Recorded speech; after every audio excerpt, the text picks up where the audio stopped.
Hey everyone, welcome back to Martial Arts History.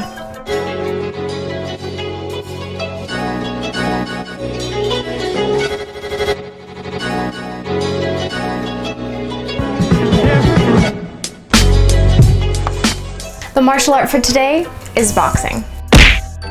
So boxing is a really well-known martial art and sport in which many of you know boxers will wear padded gloves, usually 10-ounce gloves, to fight their opponent with just their hands. The lighter weights usually use the 8-ounce gloves. So boxing matches are fought in rounds, and the maximum would be 12 rounds for professional boxers. And actually in the early 20th century, it was super common for boxers to have unlimited rounds, which is just crazy to me. So now thankfully there are, more rules in the sport. Boxing is an Olympic game as well as part of the Commonwealth Games, including both men and women. It also has its own separate world championships. Some of the earliest occurrences of boxing actually go way back to the Roman era, during which soldiers would lose their weapons and need to learn how to fight with their fists. So it was kind of a do or die situation. So one of the early reasons to why boxing became so popular is because the Greek Olympic competition in the 8th century actually included boxing as a sport. However, after the collapse of the Roman Empire, not much was seen of boxing. But during the Age of Enlightenment, a lot of people became interested in boxing and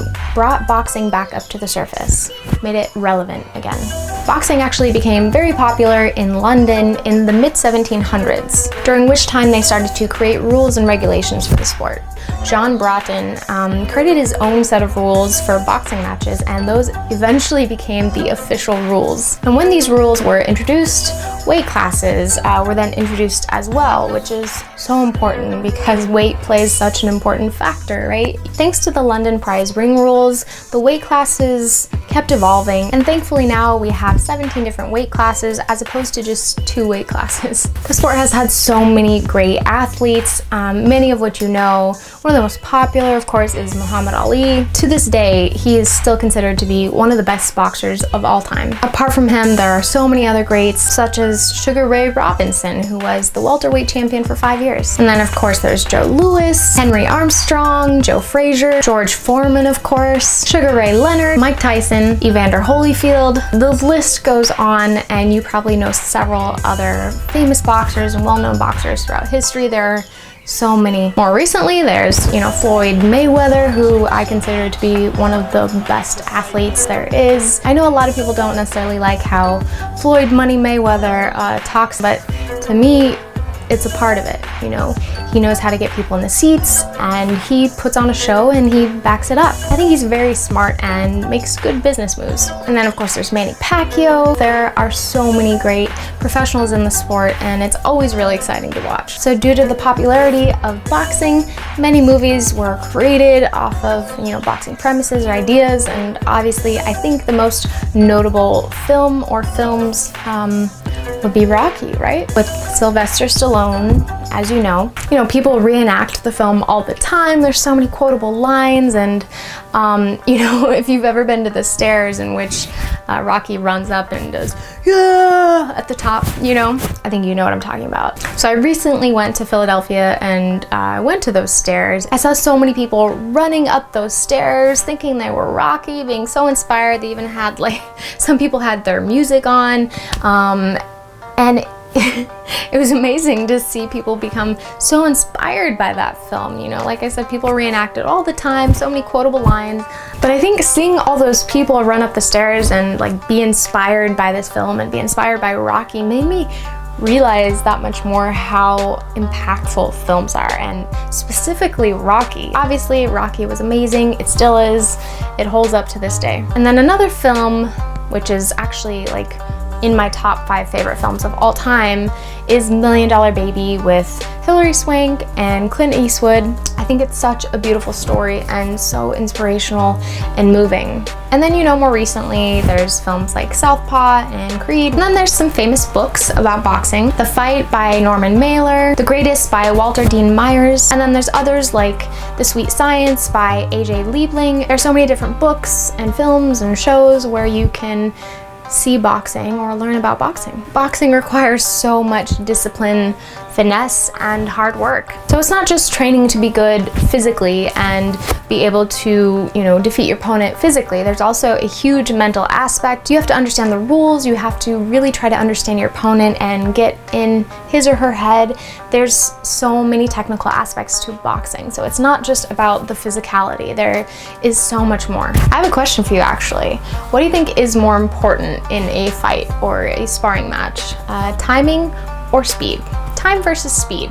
What do you think? So leave your comments down below. I really want to know what you have to say because I had a debate with several friends that turned into this big thing like a few years ago.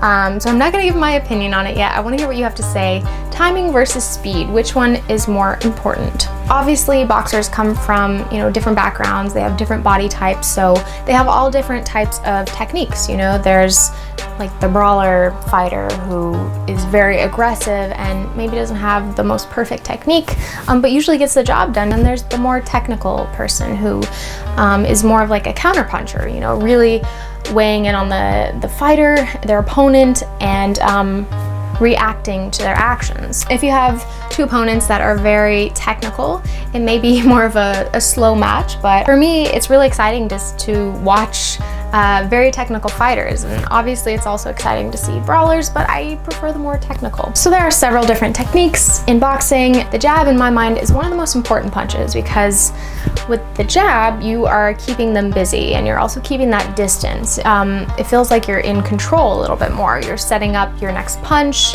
You're also finding the timing and distance with that jab. And then of course there's the cross, the hook, the uppercut, and the overhand. They're all very, very important, and when put together in combinations is what makes it so interesting. And then moving around with the feet and really having good footwork is so important. So when all of that comes together really nicely and you blend your combinations up and you try to figure out your other opponent, it's like this game of chess, right? And by using your whole body like that, it's truly such an amazing workout. Boxing is here to stay. I don't think it's going anywhere. It is, one of the first martial arts and sports, and it's so enjoyable to watch. The idea of people fighting each other doesn't sound the greatest. But boxing, to me, in my mind, is two opponents using their skills that they've been working very hard at to play this game of chess with each other. And it's very interesting to watch when you understand that they're not just attacking each other. There's so much thought and training that goes into every move that they make, or at least there should be. So in my mind, because boxing is not just full of aggression, there's also a huge technical side of it. I think that's what makes it one of the most enjoyable sports to watch. And it might be the reason that it's actually one of the most highly viewed sports in the world. All right, everyone, thank you so much for watching this episode. I hope you enjoyed it, and don't forget to leave your comments down below. I want to know if you think timing or speed is most important. I'm going to throw out one more question actually. Who's your favorite boxer and why? Thank you so much for watching. If you haven't subscribed, please do so. And if you have, go and hit the notification bell. And if you want to subscribe to my email list, there's a link for you down below. Thank you so much for watching, and I'll see you next time.